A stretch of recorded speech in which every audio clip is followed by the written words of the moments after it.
I'm sitting at Douglas Park in Langley City, just enjoying some iced coffee and just relaxing, enjoying the beauty, taking in the quiet, the surrounding here, listening to the birds chirping, the odd plane flying over here from the airport. We've got Langley Airport, which is about a couple miles away from here.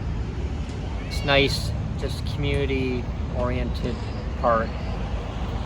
The growth in the community has changed a lot more big buildings around here. There was nothing around the park at all. There was just some houses around here. So I'm just mesmerizing, like I say, the time that I lived in Langley. This is a special edition because it's, when I say coffee time, it's just relaxing, just taking in the beauty of everything.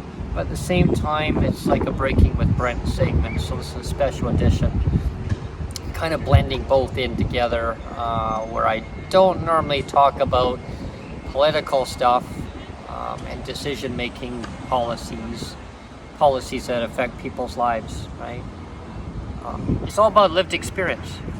And the shows that I do, when I have guests on my shows, Canadians with disabilities and their allies, I'm the host for the show, and I bring on guests with lived experience, and they talk about current affairs of what's going on, how policies change people's lives, how they impact decision making, on what people's decision making is, on what unfortunately what has to happen, and it shouldn't have to happen with policies of.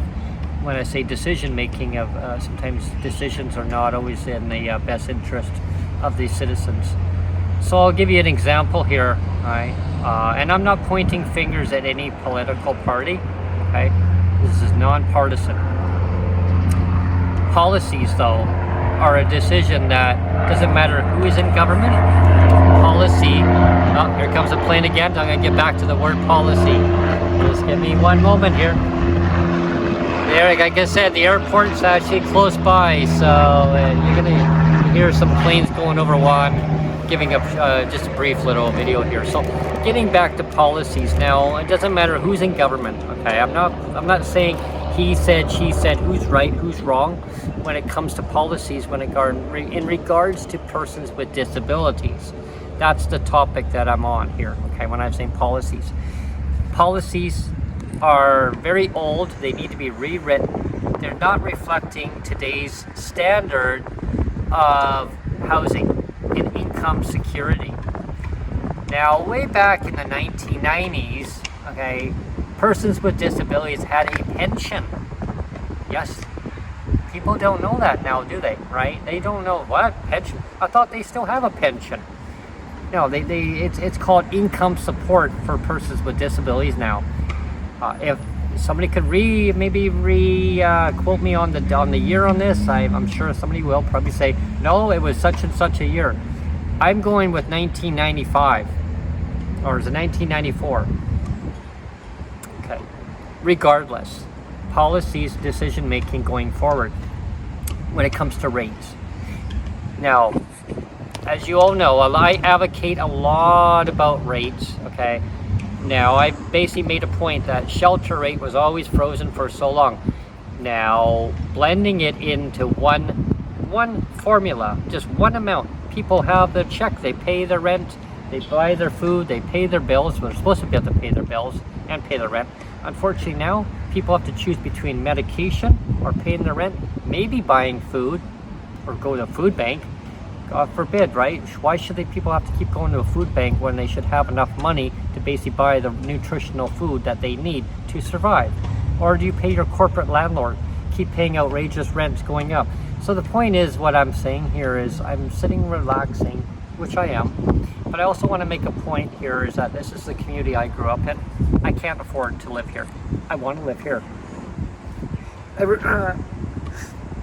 really want to live here in Langley. Why can I not live in Langley? Tell me. Okay?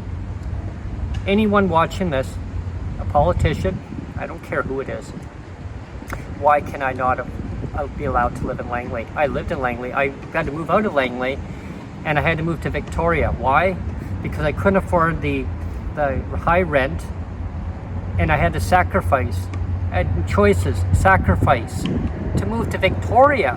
Why? Because I couldn't find something locally within the area, because corporate landlords kept saying, oh, you gotta be making about $4,500 a month, and we'll maybe go with $4,000 a month.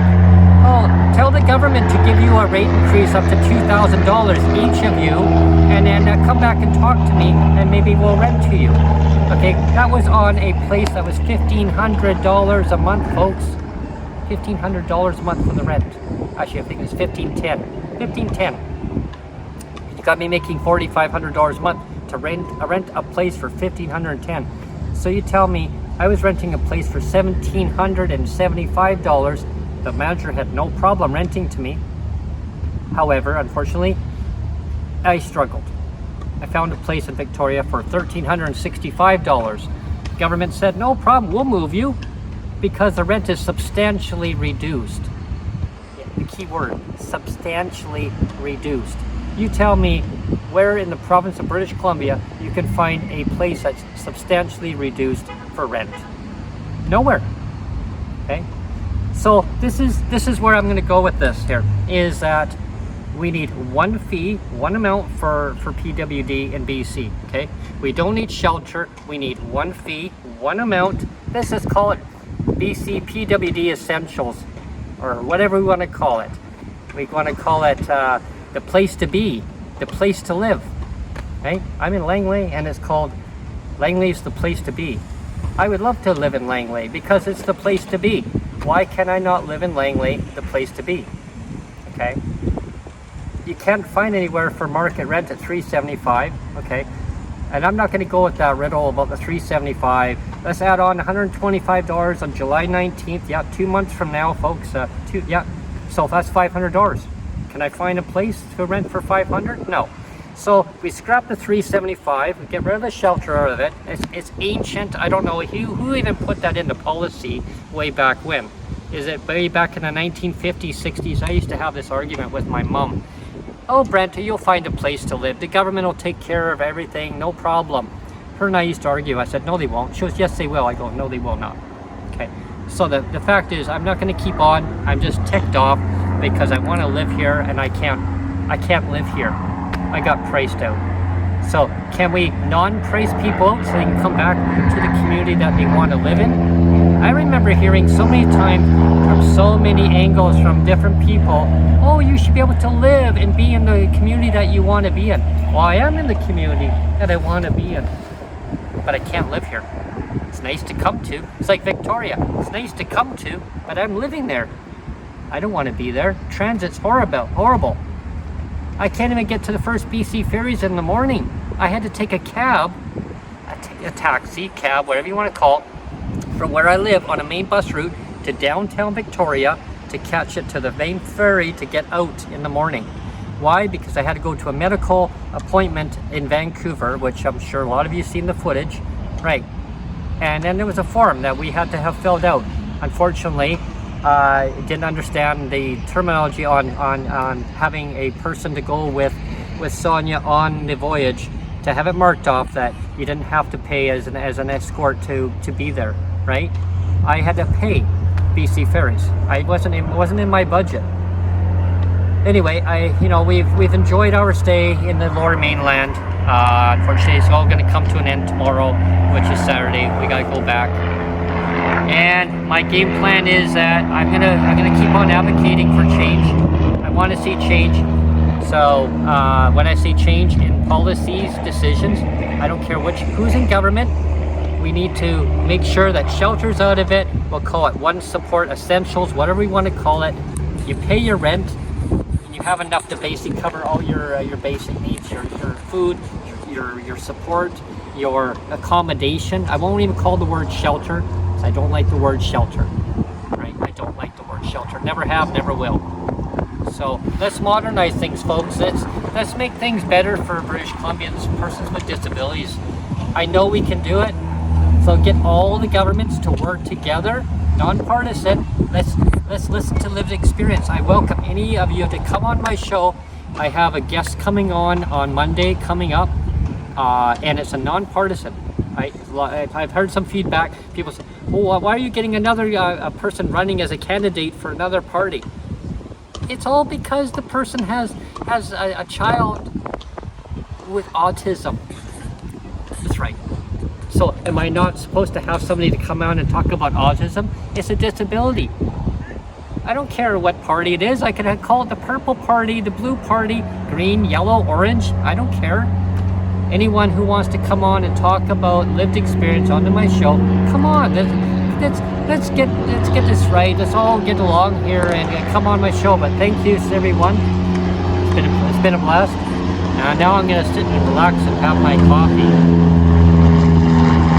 It's not bad.